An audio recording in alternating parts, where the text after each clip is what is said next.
आज आपण वास्तव संख्येचा पुढील भाग बघणार आहोत, करणी. करणी हा टॉपिक तुमच्यासाठी तसा नवीन आहे. तुम्ही करणी हा शब्दच मुळात पहिल्यांदा ऐकला. यावर्षी आपल्याला तसा फक्त वर्ग करणीचा अभ्यास करायचा आहे. करणी म्हणजेच थोडक्यात एखाद्या संख्येचे दुसरे, तिसरे, चौथे, पाचवे असं करत करत n वे मूळ काढणे होय. आता त्याला आपण दुसरं मूळ असेल तर वर्गमूळ, तिसरं असेल तर घनमूळ, चौथं असेल तर चौथं मूळ असंही म्हणू शकतो. म्हणजेच मूळ काढणे आणि करणी यात नेमका फरक काय ते आपण काही उदाहरणांच्या आधारे समजून घेऊया. सुरुवात करूया करणीला.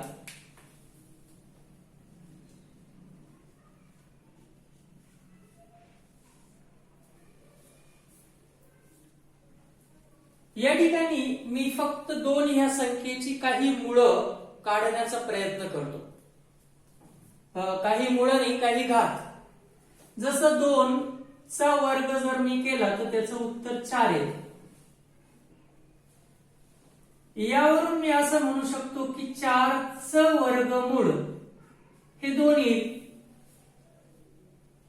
2 चा वर्ग जर 4 असेल तर 4 कोणाचा वर्ग आहे असा विचार करणं म्हणजे त्याचं वर्गमूळ काढणं. 2 चा तिसरा घात केला तर त्याचं उत्तर 8 येईल. यावरून 8 चं घनमूळ किती तर पुन्हा त्याचं उत्तर 2 येईल. 2 चा चौथा घात केला तर 16 येईल आणि या उलट 16 चं चौथं मूळ काढण्याचा प्रयत्न केला तर पुन्हा त्याचं उत्तर 2 येईल. असं करत करत मी 2 या संख्येचं n व मूळ काढलं आणि ते जर x येत असेल तर मी x चे n वे मूळ 2 आहे असं म्हणू शकतो. आता प्रत्येक वेळी इथं 2च असेल असंही जरुरी नाहीये. मग यावर तुम्ही लक्षात घ्या की या ठिकाणी मी जर a ही संख्या वापरली आणि a संख्येचा n वा घात जर x असेल तर x चे n वे मूळ हे a असेल. सॉरी, a चे n वे मूळ म्हणजे x असेल. अशा पद्धतीने तुम्ही कोणत्याही संख्येचे मूळ काढू शकता. परंतु आपण असं बघितलं की जर मी घातांक करून किंमत काढलेली असेल तर तिचं तितकं मूळ काढल्यास येणारी किंमत नेहमी परिमेय संख्या असते.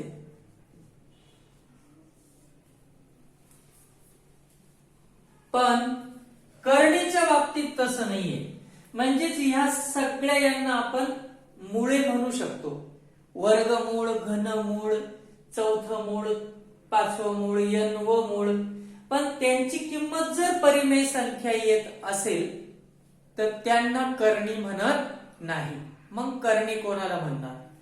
उदाहरणार्थ जर 5 चा वर्ग 25 असेल तर निश्चित 26 ही संख्या कोणत्याच संख्येचा वर्ग नाही.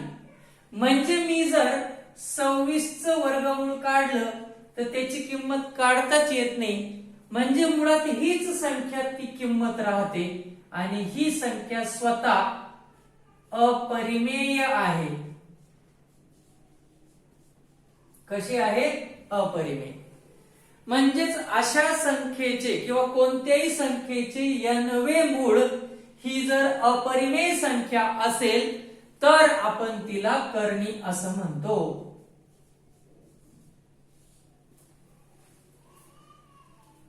या ठिकाणी इथे असणारा अंक आपल्याला सांगत असतो की त्या संख्येचं कितवं मूळ आहे.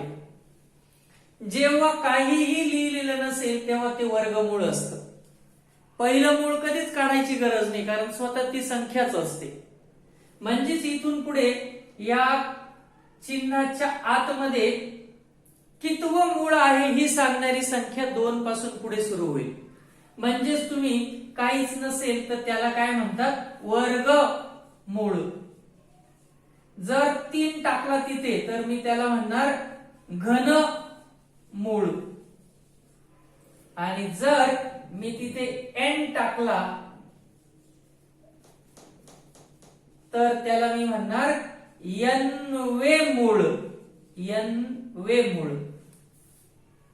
आणि जर या n व्या मुळाची किंमत ही अपरिमेय संख्या असेल, अपरिमेय, तरच आपण याला काय म्हणणार करणी. यातही a ची किंमत ही परिमेय संख्या असली पाहिजे, स्वतः परिमेय. n ची किंमत 1 पेक्षा मोठी कुठलीही धनपूर्णांक संख्या असली पाहिजे आणि ही संपूर्ण संख्या अपरिमेय असेल तर आपण तिला करणी असे म्हणतो.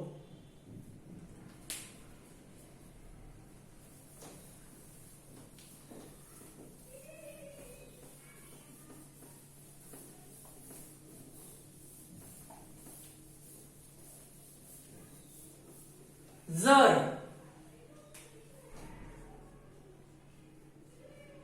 ए ही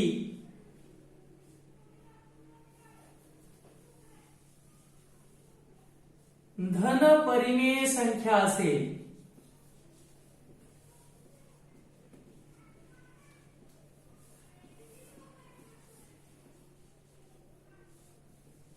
व n ही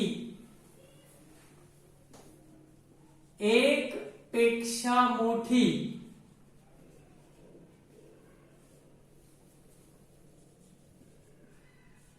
धनपूर्णांक संख्या असेल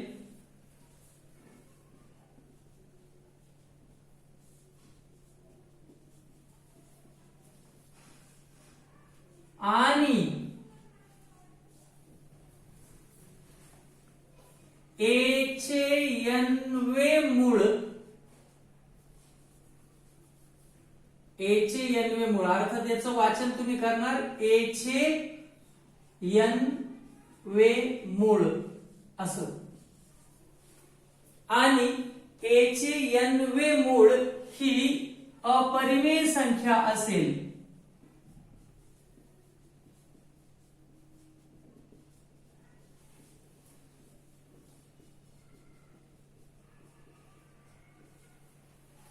तर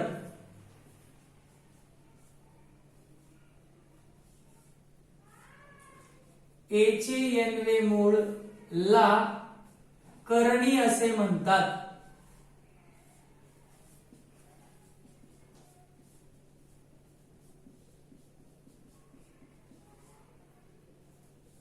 आता या ठिकाणी कोणत्या करणी आहे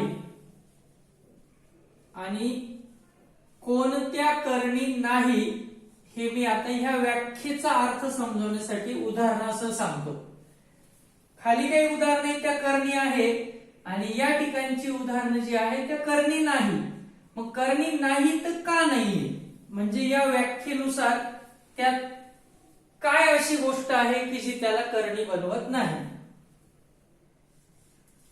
वर्गमुळात 5 या ठिकाणी a ची किंमत 5 आहे आणि n ची किंमत 2 आहे. म्हणजे इथे कानात काहीच लिहिलेलं नसेल तर तो 2 असतो असं मी तुम्हाला सांगितलं होतं. आणि दुसरे मूळ येते 5 ज्याला आपण वर्गमूळ असं म्हणतो. मग स्वतः ही a संख्या a ही धनपरिमेय आहे. बघा n 1 पेक्षा मोठा आणि पूर्णांक आहे आणि संपूर्ण वर्गमुळात 5 ची किंमतच निघत नाही. म्हणजे 5 कोणाचा वर्ग आहे असा विचार केल्यास कोणाचाच नाहीये. म्हणजे ही संपूर्ण संख्या कशी आहे अपरिमेय, म्हणून तिला करणी म्हणणार. परंतु वर्गमुळात 9 करणी नाहीये. याचं कारण असं की a ही परिमेय आहे, n ही धन पूर्णांक आहे, पण स्वतः वर्गमुळात 9 ची किंमत 3 निघते जी परिमेय संख्या आहे. आणि संपूर्ण संख्या तर आपल्याला परिमेय व्हायला पाहिजे, तर तिला करणी म्हटलं असतं. इथं संपूर्ण संख्येची किंमत निघते 3, जी परिमेय संख्या बनते, म्हणून याला करणी म्हणता येणार नाही. पुढचं उदाहरण बघा.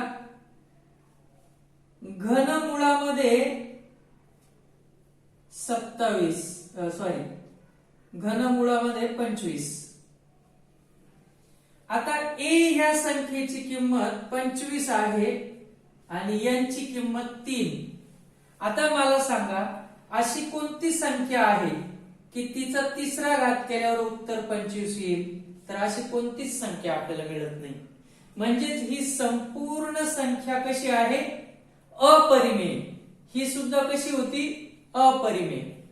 परंतु तेच जर मी ते घनमुळामध्ये 27 असं केलं तर a ची किंमत 27, n ची किंमत 3 आणि या ठिकाणी कोणत्या संख्येचा तिसरा घात केला तर उत्तर 27 येईल? तर 3चा.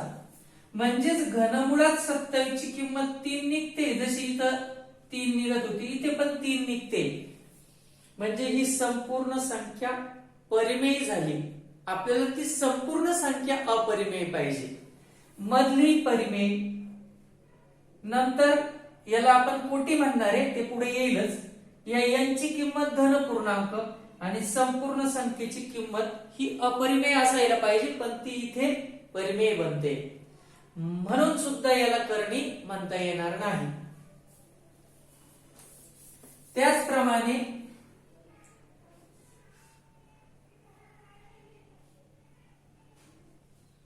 16चं 5वं मूळ ही करणी आहे, कारण a ची किंमत 16, n ची किंमत 5 आणि अशी कोणतीच संख्या मिळत नाही तिचा 5वा घात 16 येईल, म्हणून ही संपूर्ण संख्या कशी आहे? अपरिमेय.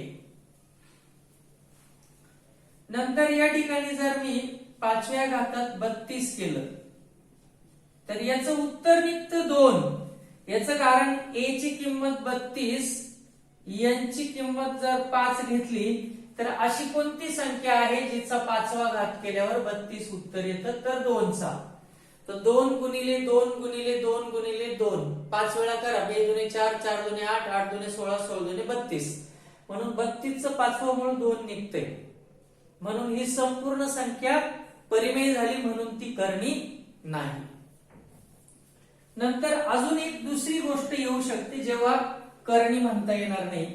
जसं वर्गमुळात 5/6 याला आपण करणी म्हणू शकतो, कारण या ठिकाणी a ची किंमत 5/6 जी धनपरिमेय संख्या आहे, n ची किंमत 2 आहे आणि या संपूर्ण संख्येची किंमत निघत नाही. पण जर मी वर्गमुळात 2 अधिक करणी चिन्ह 3 असं म्हटलं तर आता ही करणी नाही. याचं कारण मुळात आतमधली संख्या जी आहे 2 अधिक करणी 3 ही स्वतः अपरिमेय आहे. आपल्याला आतमधली संख्या परिमेय पाहिजे, म्हणजे या वेळेला मात्र मधली संख्या अपरिमेय आहे, म्हणून त्याला करणी म्हणता येणार नाही. तर अशी वेगवेगळी कारणं असतात करणी नसण्याची. करणी असण्यासाठी तर आपल्याला 3च कारणं बघावी लागतील. मधली संख्या धनपरिमेय असली पाहिजे, नंतर ते कितवं मूळ हे सांगणारी संख्या म्हणजे n ची किंमत 1 पेक्षा मोठी धन पूर्णांक संख्या आणि संपूर्ण संख्या ही अपरिमेय असली पाहिजे, तेव्हाच तिला आपण करणी असं म्हणतो. अतिशय सोपी साधी सरळ व्याख्या आहे करणीची.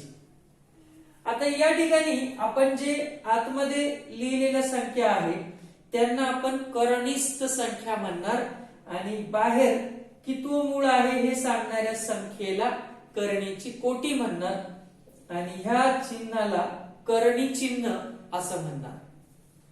तर तुम्हाला करणीची व्याख्या कळाली. करणी होण्यासाठी 3 अटी आहेत. मधली संख्या धनपरिमेय असायला पाहिजे, करणीची कोटी 1 पेक्षा जास्त किंवा मोठी पूर्णांक संख्या असली पाहिजे आणि संपूर्ण संख्या अपरिमेय असली पाहिजे, तेव्हा अशा संख्येला आपण करणी असं म्हणतो. तर ही करणीची व्याख्या झाली किंवा करणी होण्यासाठीच्या ह्या अटी आहेत.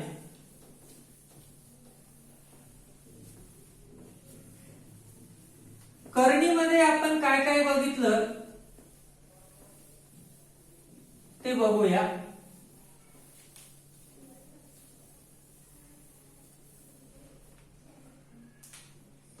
जर खालील संख्या करणी असेल, कोणती? ए चे n-वे मूळ ही संख्या करणी आहे, याचाच अर्थ ही मधली संख्या जी आहे जिला आपण करणीस्थ संख्या असं म्हणणार इथून पुढे. करणीस्थ संख्या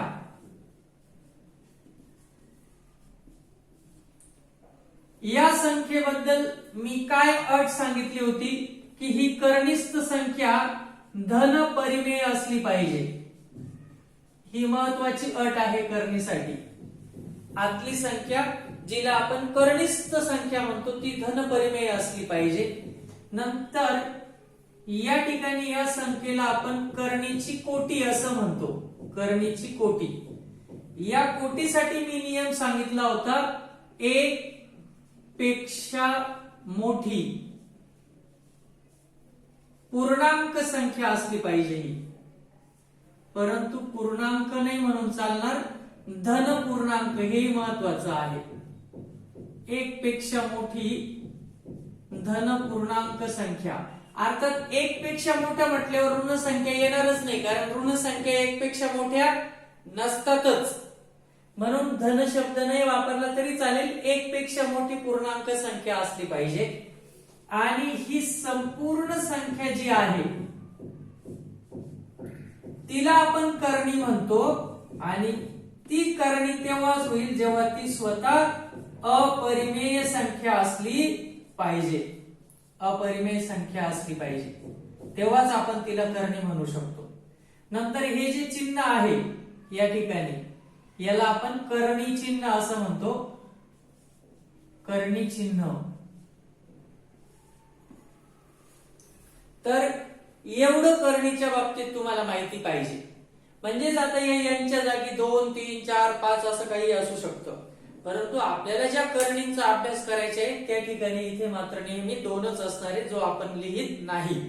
लिहित नसेल तर ती वर्ग करणी असते. म्हणजेच करणीची कोटी त्या ठिकाणी 2 असते. एवढं लक्षात ठेवायचं. आपल्याला या वर्षीच्या सिलेबस मध्ये फक्त आणि फक्त वर्ग करणी आणि तिच्यावरीलच क्रियांचा अभ्यास करायचा आहे.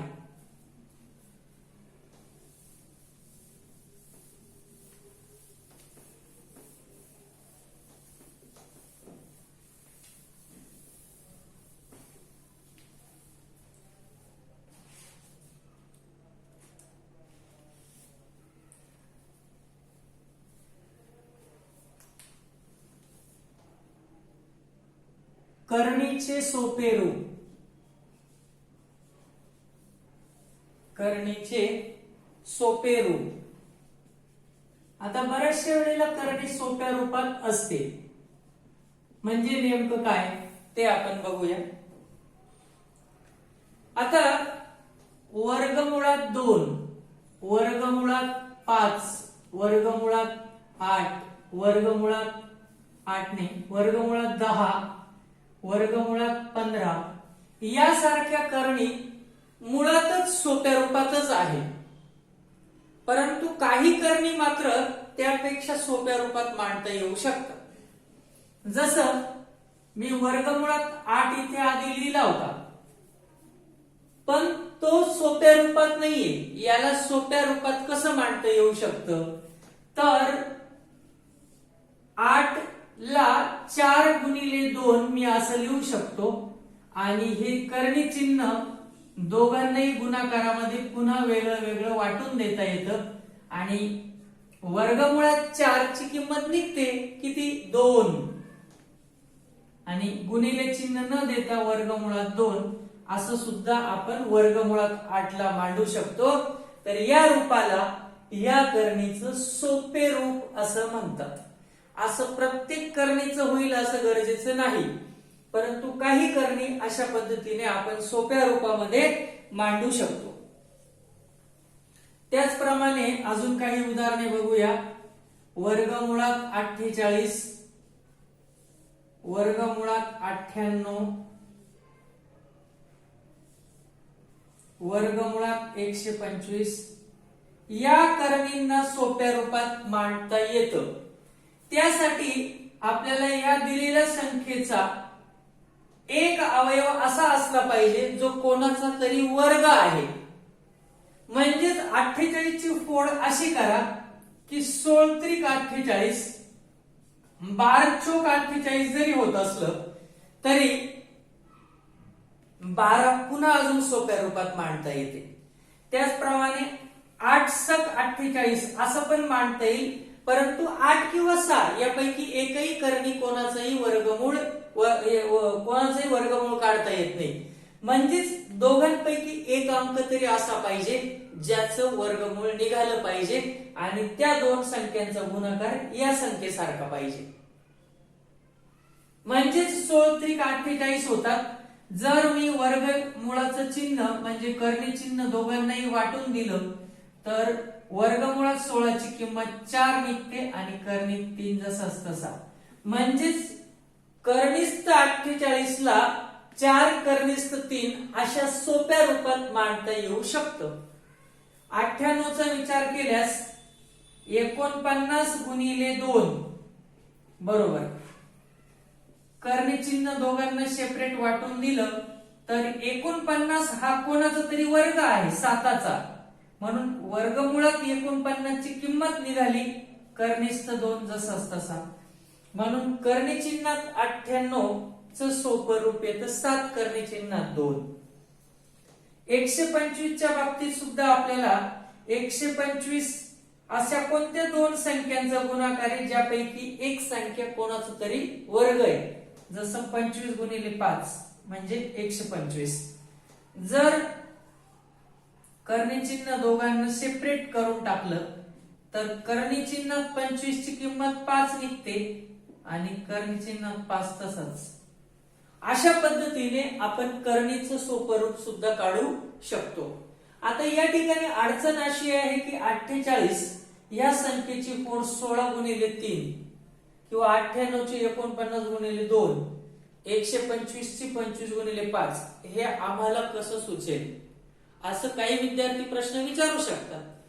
तर त्यांच्यासाठी माझ्याकडे दुसरा पर्याय आहे की अशा करणीचं सोपं रूप मांडताना आपण कशा पद्धतीने विचार करायचा. त्यासाठी सगळ्यात महत्वाची गोष्ट आहे ती म्हणजे वर्ग करणीमधून एखादी संख्या बाहेर केव्हा येते यासाठीचा तुम्हाला नियम लक्षात ठेवावा लागेल. तो नियम असा आहे की जर 3 चा वर्ग केल्यास उत्तर 9 येतं, मग वर्गमुळात 9 ची किंमत 3 येते, परंतु वर्गमुळात 9 म्हणजेच 3 चा वर्ग आहे. म्हणजेच कोटी 2 आणि एखाद्या संख्येचा आतमध्ये घातही 2 असेल तर अशी संख्या करणी चिन्हाच्या बाहेर येते. म्हणजेच करणी चिन्हामध्ये एखादी संख्या 2 वेळा असेल गुणिले तर ती त्या वर्गमुळाच्या चिन्हातून बाहेर येऊ शकते. म्हणजेच तुम्ही 16 ला का बाहेर काढू शकता, कारण 16 म्हणजे 4 गुणिले 4 म्हणजेच तो 4 चा वर्ग आहे. म्हणजेच त्याची किंमत फक्त 4 येईल जेव्हा तो वर्गमुळाच्या बाहेर येईल. वर्गमुळाच्या बाहेर येण्यासाठी 2 समान संख्यांचा गुणाकार करणी चिन्हात यायला पाहिजे, तेव्हा त्यातून एक संख्या बाहेर येईल. म्हणजेच एखाद्या संख्येचा तो मधली संख्या वर्ग असला पाहिजे. 16 ची किंमत 4 का आहे, कारण 16 हा 4 चा वर्ग आहे. वर्गमुळात 25 ची किंमत 5 का आहे, कारण 25 हा 5 चा वर्ग आहे. वर्गमुळात 49 ची किंमत 7 का आहे, कारण 49 हा 7 चा वर्ग आहे. म्हणजेच इथे जेवढी कोटी आहे तेवढा जर एखाद्या संख्येचा मध्ये घात असेल तर तेव्हा हे करणी चिन्हासह चिन्ह निघून जातं आणि फक्त मधल्या संख्ये इतकं उत्तर येतं, एवढं लक्षात ठेवा. या नियमाचा वापर जर तुम्हाला करता आला तर वर्गमुळात 8, वर्गमुळात 48, वर्गमुळात 98, वर्गमुळात 125 यांना सोप्या करणीत तुम्ही रूपांतरित करू शकता. मी सांगतो त्या पद्धतीने. पण पुन्हा त्यासाठी अजून एक गोष्ट यायला पाहिजे, ते म्हणजे संख्येचे मूळ अवयव पण पाडता यायला पाहिजे. ते येत नसतील तर मग नाहीच जमणार. या संख्या आपण या करणीला आपण सोप्या रूपात कसं मांडू शकतो, तर या ठिकाणी 8 चे मूळ अवयव पाडा. बे चौक 8, बे दुनी 4 आणि बे एक बे. तर ज्या संख्येची जोडी लागली तो अंक बाहेर निघेल. म्हणजेच 2 दोनदा आला ना, मग त्यापैकी 1 2 बाहेर निघेल, जे उरलं ते आतमध्ये. झालं या करणीचं सोपं रूप.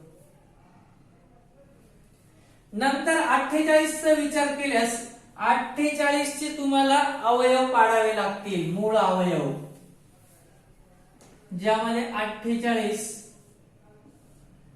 बे दुने 4, बे चौक 8, पुन्हा बे एक बे, बे दुने 4, परत बे सक 12, बे त्रिक 6 आणि 3 एक 3. मग आपल्याला असं दिसतंय की या ठिकाणी ह्या 2 ची जोडी लागली, परत ह्या 2 ची पण जोडी लागली. एक जोडीतून एकच संख्या बाहेर येऊ शकते, परंतु इथं अजून एक जोडी लागली म्हणजे अजून एक 2 पण बाहेर येऊ शकतो. समजा 3 3 ची अजून एक जोडी लागली असते तर एक 3 पण बाहेर निघाला असता. बाहेर काय काय निघालेलं आहे ते आपण बघूया. 2 बाहेर निघाला, हा पण 2 बाहेर निघाला, मग तो गुणिले केला पाहिजे आणि उरलेलं करणी चिन्हात, आणि मग बे दुने 4 करणी चिन्हात. झालं या करणीचं सोपं रूप. आणि दुसरी पद्धत मी कोणती वापरली होती की 16 गुणिले 3 करा, म्हणजे 16 त्रिक 48. 16 वेगळा लिहा, 3 वेगळा लिहा आणि 16चं वर्गमूळ 4 आणि वर्गमुळात 3. पण या पद्धतीने जाताना आपल्याला आठवत नाही की कोणत्या 2 संख्यांचा गुणाकार घ्यायचा. इथं तसं आपल्याला विचारच करायची गरज नाही की कोणाचा गुणाकार काय यायला पाहिजे. म्हणून करणी सोप्या रूपात मांडताना मूळ अवयव पाडून जर तिचं सोपं रूप मांडलं तर जास्त सोपं जातं. 98 च्या बाबतीत पुन्हा 98 चे सुद्धा मूळ अवयव पाडा.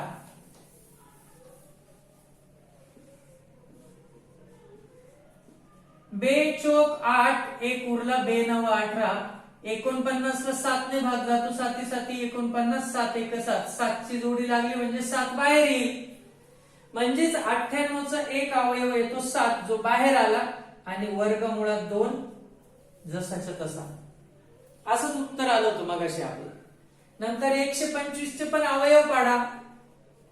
5 ने भाग जाईल, 5 दुने 10, 2 उरले, 5 5 25, परत 5 ने भाग जाईल, 5 5 25, परत 5 ने भाग जाईल, 5 1 5, एका 5 ची जोडी लागली तो बाहेर येईल, त्या 5 ला जोडीने तो तसाच राहील, म्हणून 5 वर्गमुळात 5. अशा पद्धतीने तुम्ही कोणत्याही करणीला सोप्या रूपात मांडू शकता. कोणतेही म्हणजे जी सोप्या रूपात मांडता येऊ शकते तिला.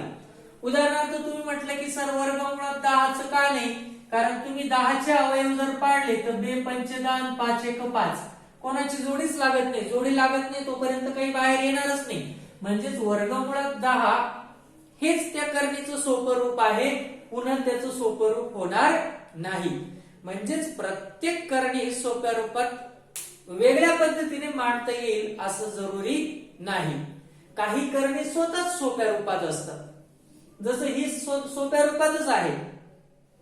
या करणींना आपण मात्र वेगळ्या पद्धतीने सोप्या रूपात मांडू शकतो.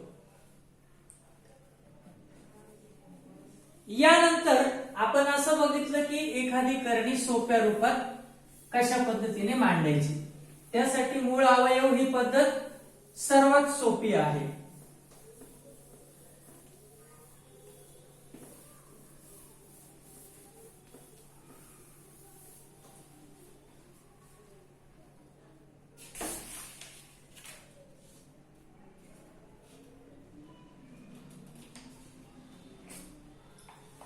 नंतर बघूया सजातीय करणी. सजातीय करणी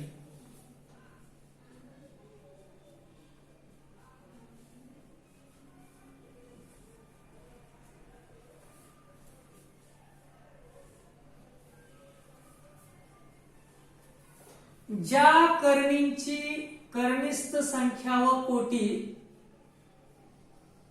ज्या करणींची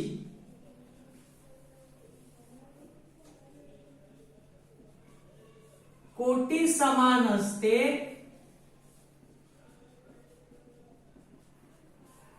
व करणीस्थ संख्या सुद्धा समान असतात,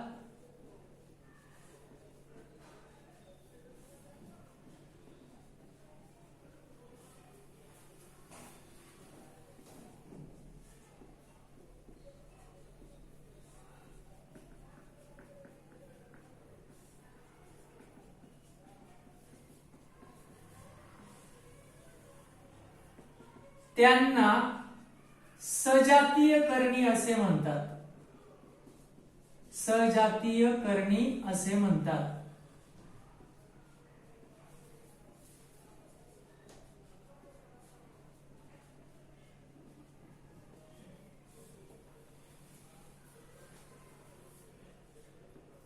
उदाहरणार्थ P वर्गमुळात A Q वर्गमुळात A R वर्गमुळात A या सजातीय करणी आहे.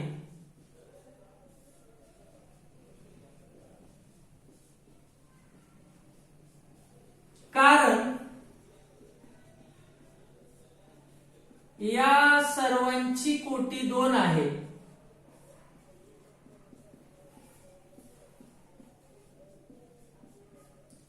व करणीस्थ संख्या A आहे.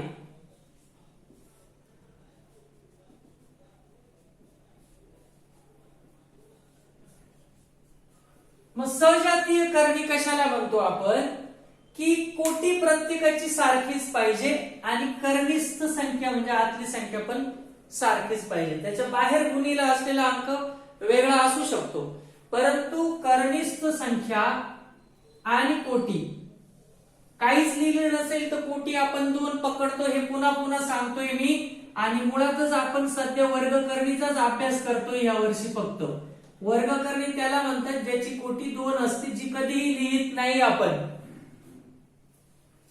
या सर्व करणींची कोटी 2 आहे आणि प्रत्येकाची करणीस्थ संख्या A आहे, म्हणून यांना आपण सजातीय करणी असे म्हणतो. हे सामान्य उदाहरण दिलं मी. खऱ्या उदाहरणाचा विचार करायचा झाला तर 5 करणी चिन्ह 3, 7 करणी चिन्ह 3, 2/7 करणी चिन्ह 3 वजा 11 करणी चिन्ह 3. तर या सगळ्या संख्यांना आपण सजातीय करणी म्हणू शकतो, कारण प्रत्येकाची कोटी 2 आहे, प्रत्येकाची करणीस्थ संख्या 3 आहे. बाहेर त्यांना गुणिले असलेला आकडा काहीही वेगळा असू शकतो, परंतु सजातीय करणी त्यांनाच म्हणायचं जेव्हा त्यांची कोटी आणि करणीस्थ संख्या या सारख्या असायला पाहिजे त्या 2 करणींच्या बाबतीत, तेव्हाच आपण त्यांना सजातीय करणी असे म्हणतो. सजातीय करणीच्या बाबतीत अजून एक गोष्ट, उदाहरणार्थ मी जर तुम्हाला असा प्रश्न विचारला की ह्या 2 करणी सजातीय आहेत किंवा नाही, जसं करणीस्थ 20 आणि करणीस्थ 45, ह्या 2 करणी सजातीय आहे का? तर या ठिकाणी कोटी दोघांची समान आहे 2, पण करणीस्थ संख्या भिन्न आहे. म्हणून तुम्ही म्हणू शकाल की सर तुम्हीच तर बोलले होते की कोटी समान पाहिजे आणि करणीस्थ संख्या पण समान पाहिजे. इथे करणीस्थ संख्या समान नाही, पण एखाद्या करणींची सजातीय करणी आहे की नाही हे ठरवताना त्या करणी मुळात सोप्या रूपात मांडलेल्या पाहिजे. म्हणजे या करणी सोप्या रूपात आहे की नाही अजून आपल्याला ठरवावं लागेल. म्हणजेच तुम्ही वर्गमुळात 20 ला अवयव पाडून सोप्या रूपात मांडता येतं की नाही ते तपासा. म्हणजेच 20 चे अवयव पाडा. बे 1 बे, बे 0 0, बे 5 10 आणि 5 1 5. जर 2 ची जोडी लागली म्हणजे ह्या करणीला सोप्या रूपात मांडलं तर ती येईल 2, जो बाहेर निघाला करणी चिन्हात 5. तीच गोष्ट 45 ची करायची असेल तर तुम्हाला 45 चे सुद्धा मूळ अवयव पाडावे लागतील. 5 ने भाग जातो, 5 9 45, नंतर याला 3 ने जातो, 3 त्रिक 9, 3 1 3. इथं 3 ची जोडी लागलीये म्हणजे 3 बाहेर येऊ शकतो, वर्गमुळात 5 तसाच. आता तुम्ही बघा बरं, या उदाहरणासारखं जर विचार केला तर याची कोटी 2, याची कोटी 2, याच्या कर्निस्थ संख्येमध्ये 5 आहे, याच्या कर्निस्थ संख्येमध्ये 5 आहे की नाही मग या सजातीय करणी? तर नक्कीच. म्हणजेच फक्त बघून आपण ठरवू शकत नाही. त्या सजातीय आहेत की नाही हे ठरवण्यासाठी प्रथम त्या करणींना सोप्या रूपात मांडता येतं की नाही ते बघा. म्हणून एक गोष्ट लक्षात ठेवा, फक्त बघून सजातीय करणी ठरवता येत नाही. करणी सजातीय आहे की नाही हे ठरवण्यासाठी करणी तुम्हाला सोप्या रूपात मांडावी लागेल आणि मग बघावे लागेल की त्यांच्या कोटी समान आहेत का, त्यांच्या करणीस्थ संख्या समान आहेत का. जर दोघांची उत्तर होय मिळत असेल तर त्या 2 करणी सजातीय आहे असं आपण म्हणू शकतो. आता 2 सजातीय करणींमध्येच आपल्याला एवढं इंटरेस्ट का आहे, तर याचं कारण असं की आपण यानंतर करणी बद्दल बेरीज वजाबाकी म्हणजे करणींच्या क्रिया बघणार आहोत. मग करणींमध्ये 4 क्रिया होतात, बेरीज वजाबाकी गुणाकार भागाकार. तर त्यापैकी बेरीज किंवा वजाबाकी करण्यासाठी सजातीय करणीच असल्या पाहिजे. फक्त आणि फक्त सजातीय करणींचीच बेरीज किंवा वजाबाकी होऊ शकते. मग करणींवरील क्रिया त्याही बेरीज आणि वजाबाकी जर तुम्हाला करायच्या असतील तर तुम्हाला सजातीय करणी ओळखता यायला पाहिजे. कारण बेरीज किंवा वजाबाकी ही फक्त सजातीय करणींचीच होते. तर हे झालं सजातीय करणींबद्दल. आता आपण थोडस करणींच्या तुलनेकडे वळूया. म्हणजेच 2 करणींपैकी लहान मोठेपणा आपण कसा ठरवू शकतो.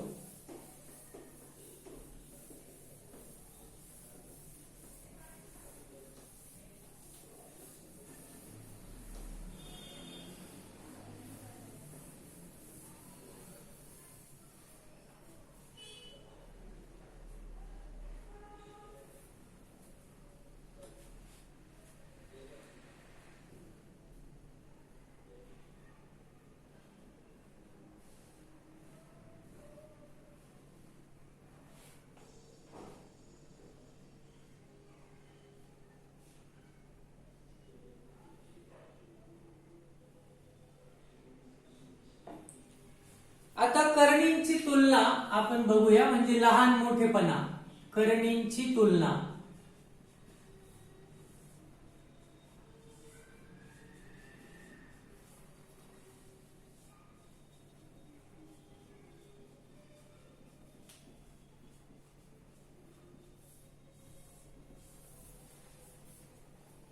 समजा वर्गमुळात ए आणि वर्गमुळात बी या 2 करणी आहेत. तर यांच्यातील लहान मोठेपणा ठरवण्यासाठी एकदम सोपा मार्ग आहे. जर कर्निस्थ ए मोठा असेल कर्निस्थ बी पेक्षा तर आपण सरळ सांगू शकतो की करणी चिन्हात ए मोठा आहे करणी चिन्हात बी पेक्षा. परंतु बऱ्याचशा वेळा करणीच्या बाहेर पण काहीतरी अंक असतो, जसं पी आणि क्यू असतील. हे अंक म्हणजे त्यांची कोटी नाही आता इथून पुढे आपण अशाच संख्या बघणार आहोत ज्यांची कोटी 2 आहे, म्हणून ती इथे लिहिलेली नसते, ती 2 असतेच जर लिहिलेली नसेल तर, हे लक्षात घ्या. हा क्यू किंवा पी इथे आतमध्ये लिहिलेला नाही, तो बाहेरचा अंक आहे. अशा वेळेला सगळ्यात महत्वाची गोष्ट तुम्ही लक्षात ठेवायची की वर्गमुळात ए वर्ग गुणिले बी असं जर असेल तर हा ए बाहेर येतो, असं आपण बघितलं होतं. जसं मी तुम्हाला समजावलं होतं की वर्गमुळात 9 ची किंमत 3 का येते, कारण हा 9 कोणाचा तरी वर्ग आहे. कोणाचा? 3चा वर्ग आहे. म्हणजेच कर्णी चिन्हामध्ये एखाद्या संख्येचा वर्ग असेल तर ती संख्या बाहेर येते. मग तसं इथं ए चा वर्ग गुणिले बी असेल तर ए चा वर्ग आतमध्ये आहे, तर तो पुढच्या स्टेपला काय होईल, बाहेर येईल आणि मध्ये फक्त बी राहील. म्हणजे जर मध्ये वर्ग असेल तर बाहेर येतो, तर बाहेरचा अंक मध्ये टाकायचा असेल तर त्याचा पुन्हा वर्ग करावा लागेल तुम्हाला. म्हणजेच एखादी बाहेरील संख्या आतमध्ये जर पुन्हा टाकायची असेल तर ती आतमध्ये टाकताना तिचा वर्ग केला पाहिजे वर्ग करणीच्या बाबतीत. यावरून जेव्हाही तुम्हाला बाहेरची एखादी संख्या मध्ये टाकायची असेल तर मध्ये जाताना तिचा तुम्ही काय केला पाहिजे, वर्ग केला पाहिजे.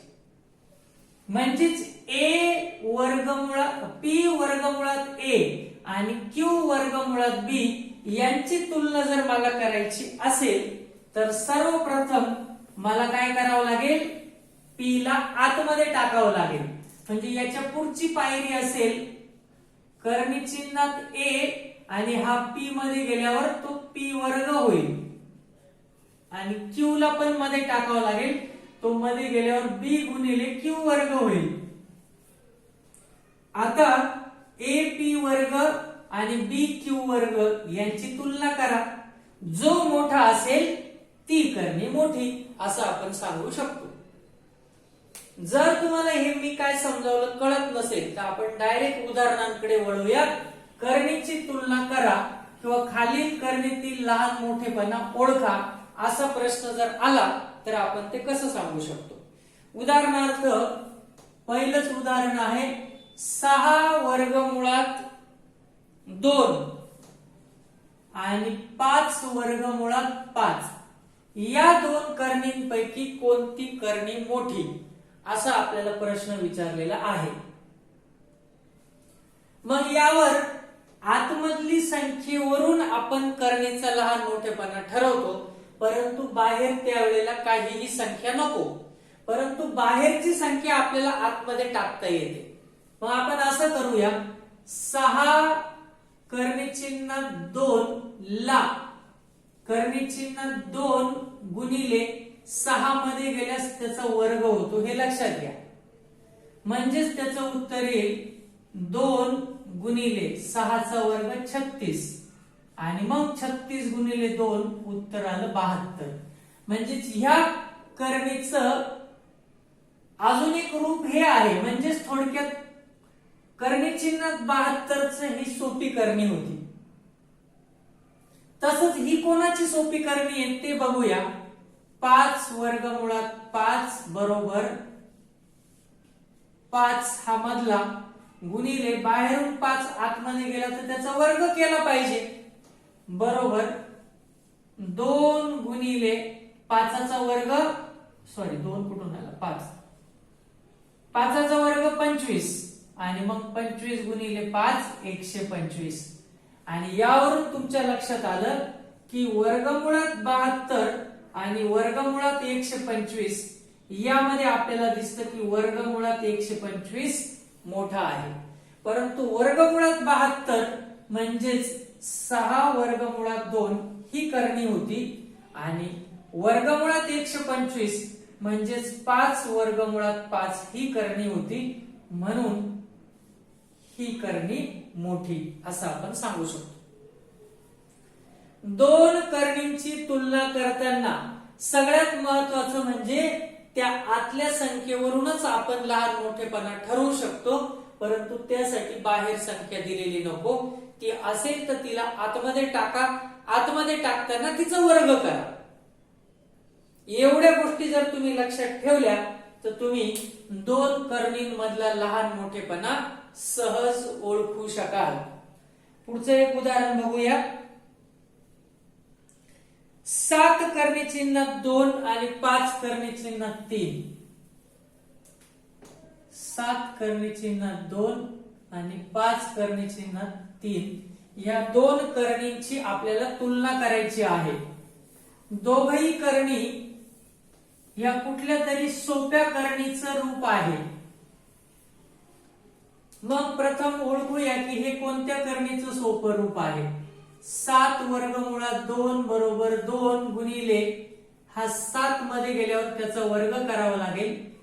म्हणजेच 2 गुणिले 7चा वर्ग होतो 49 आणि 49 गुणे 98. नंतर 5 वर्गमुळात 3 चा विचार करूया. 3 तसाच ठेवू, 5 मध्ये गेल्यास त्याचा वर्ग करावा लागेल.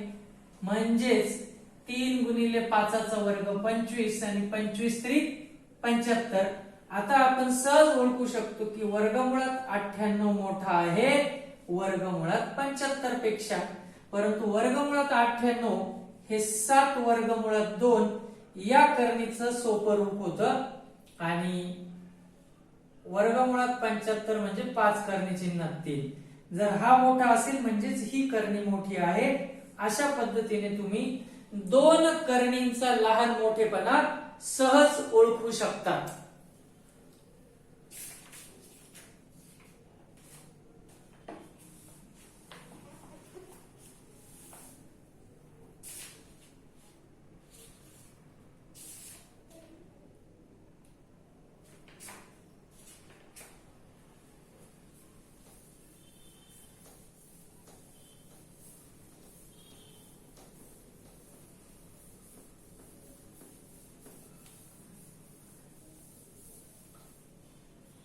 तर या ठिकाणी आपण कर्णीचा